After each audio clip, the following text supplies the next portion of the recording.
అక్రమ గంజాయి ప్యాకెట్లు విక్రయిస్తున్న ఇద్దరు నిందితుల్ని అరెస్టు చేసినట్లు డీఎస్పీ రాజగోపాల్ రెడ్డి తెలిపారు. ఆదివారం మధ్యాహ్నం 12 గంటలకు వన్ టౌన్ పోలీస్ స్టేషన్లో ఏర్పాటు చేసిన విలేకరుల సమావేశంలో ఆయన మాట్లాడారు. చిత్తూరు నగరంలోని అటవీ ప్రాంతం బండపల్లికి వెళ్లే మార్గంలో తాలూకా కార్యాలయం వద్ద నివాసం ఉంటున్న మదన్, మనోజ్ అని ఇద్దరు వ్యక్తులు బైక్లో 3 కేజీల గంజాయి అక్రమ రవాణా చేస్తూ ఉండగా రాబడిన ఖచ్చితమైన సమాచారం మేరకు వారిని అదుపులోకి తీసుకుని 75,000 విలువ చేసే 3 కేజీల గంజాయిని స్వాధీనం చేసుకున్నట్లు తెలిపారు. ఈ కేసులో మరింత లోతుగా విచారణ చేపట్టామని ఎటువంటి వారైనా వదిలిపెట్టే ప్రసక్తి లేదన్నారు. కేసులో ప్రతిభ కనబర్చిన one town CI Jayaramaiah, SI Suman, సిబ్బంది సురేష్, జనార్దన్, సుధాకర్, సుదర్శన్, సుల్తాన్లను ఆయన ప్రశంసించి నగదు బహుమతి అందజేశారు.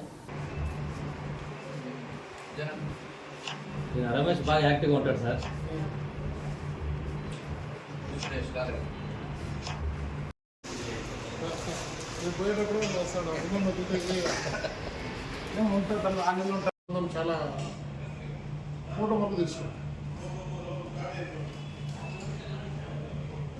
సత్యమన్న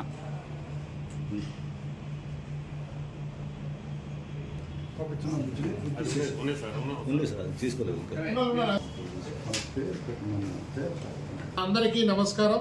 ఈరోజు చిత్తూరు పట్టణంలో వన్ టౌన్ పిఎస్ పరిధిలో ఒక 3 కేజీల గంజా స్వాధీనం చేసుకోవడం అయింది. వాటి గురించి ప్రెస్ మీట్ కండక్ట్ చేయడం జరుగుతూ ఉంది. మన ఎస్పీ గారు జిల్లాకు వచ్చినప్పటి నుంచి ఎలక్షన్ ముందు నుంచి కూడా ఈ ఎన్ఫోర్స్మెంట్ వర్క్ మీద చాలా స్పెషల్ డ్రైవ్ చేస్తున్నారు. చాలా వరకు మాకు డ్రైవ్ చేస్తూ డైలీ మానిటర్ చేస్తూ ఉన్నారు వర్క్. అందులో భాగంగా ఈ స్పెషల్ టీమ్స్ ఈరోజు మన సిఐ కొత్తగా వచ్చిన జయరామ్ సిఐ గారు మరియు వాళ్ళ సిబ్బంది వచ్చేసి సుమన్, తర్వాత ఈ ఐడి పార్టీకి చెందిన సురేష్, జనార్దను, సుధాకరు, సుదర్శన్, సుల్తాన్ మనంతా కూడా ఈ గంజా మీద ఇన్ఫర్మేషన్ పెట్టడం జరిగింది. అందులో ఈ మదన్ అని, తర్వాత మనోజ్ అని, వీళ్ళిద్దరు కూడా తాలూకా ఆఫీస్ పక్కన ఉంటారు. ఇద్దరు అన్నదమ్ములు. మన రైల్వే దగ్గర మామూలుగా వాళ్ళు అప్పుడప్పుడు ఈ గంజా అమ్ముతారు, కొద్దిమంది కన్జ్యూమర్స్ అమ్ముతారనే ఇన్ఫర్మేషన్ ఉంది. వాళ్ళ మీద వాచ్ పెట్టడం జరిగింది. అప్పుడు వాళ్ళ యొక్క మూమెంట్ని బట్టి వెహికల్ చెకింగ్ చేస్తూ ఉంటే ఈ ఇద్దరు అన్నదమ్ములు కూడా మోటార్ సైకిల్లో వస్తూ ఉంటే ఆపి చెక్ చేస్తే ఒకరి దగ్గర 2 కిలోలు, ఒకరి దగ్గర 1 కిలో, 3 కిలోల గంజా దొరికింది. వీళ్ళను ఎక్కడి నుంచి తీసుకొస్తున్నారో అని అడిగినప్పుడు వీళ్ళు ఎవరో ట్రైన్లో వస్తారు, రైల్వే స్టేషన్లో ఉన్నప్పుడు ట్రైన్లో వస్తారు, మేము వాటి దగ్గర నుంచి కొని చిల్లరగా మేము ఆ రైల్వే కింద మన కలెక్టరేట్ దగ్గర మన railway under bridge over bridge మీద కింద కన్జ్యూమర్స్కు అమ్ముతూ ఉంటామని చెప్తా ఉన్నారు. వీళ్ళను మళ్ళీ టెక్నికల్ అనాలిసిస్ ద్వారా వీళ్ళకు ఎవరు అమ్ముతున్నారు, వీళ్ళకి ఈ గంజా ఎక్కడి నుండి వస్తుంది అనేది ఫార్వర్డ్ లింక్, బ్యాక్వర్డ్ లింక్, అమ్మిన తర్వాత వీళ్ళు ఎవరికి ఇస్తూ ఉన్నారు, అది ఎవరు కన్జ్యూమ్ చేస్తున్నారు అనేది కూడా దర్యాప్తులో భాగంగా చేయటం జరుగుతూ ఉంది.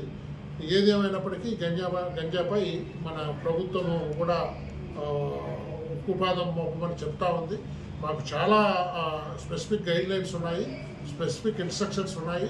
ఖచ్చితంగా ఈ గంజా ఫెడలర్స్ ఎవరెవరైతే చిన్నగా అమ్ముతున్నారో, తర్వాత వీళ్ళకు అక్కడి నుంచి అనకాపల్లి, అక్కడి నుంచి ఏదైతే సోర్స్ ఉందో, తర్వాత వీళ్ళ దగ్గర ఎవరు కొంటున్నారో మొత్తం అమ్మే వాళ్ళను, ఫెడలర్స్ను, అందరినీ కూడా మేము బుక్ చేసి ఈ గంజా ఈ చిత్తూరు పట్టణంలో ఈ గంజా అయితే ఏదైనది నామరావు పాత్ర లేకుండా చేయాలనే ప్రయత్నంతో మన ఎస్పీ గారు, మన మణికట్ట చందూరు సారు ఆధ్వర్యంలో చేస్తామని మేము ప్రజలకంతా తెలియజేస్తున్నాము.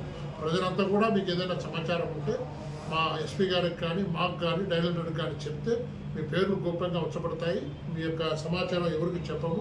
ఈ గంజాను నిరోధించే దాంట్లో మీరు ఖచ్చితంగా భాగస్వాములు కావాలని, మాకు సమాచారం ఇవ్వాలని. ముఖ్యంగా యువత పాడైపోయే అవకాశం ఉంది. ఇంజనీరింగ్ కాలేజీలు ఎక్కువ ఉన్నాయి, మనకి మెడికల్ కాలేజీ ఉంది. మనం ఇది కంట్రోల్ చేయకపోతే మన పిల్లల భవిష్యత్తును వీళ్ళు నాశనం చేస్తారు. దయచేసి మాకు సమాచారం ఇస్తే మేము వీటిని అరికట్టేదానికి తోడ్పాటు చేస్తారని ఆశిస్తున్నాం.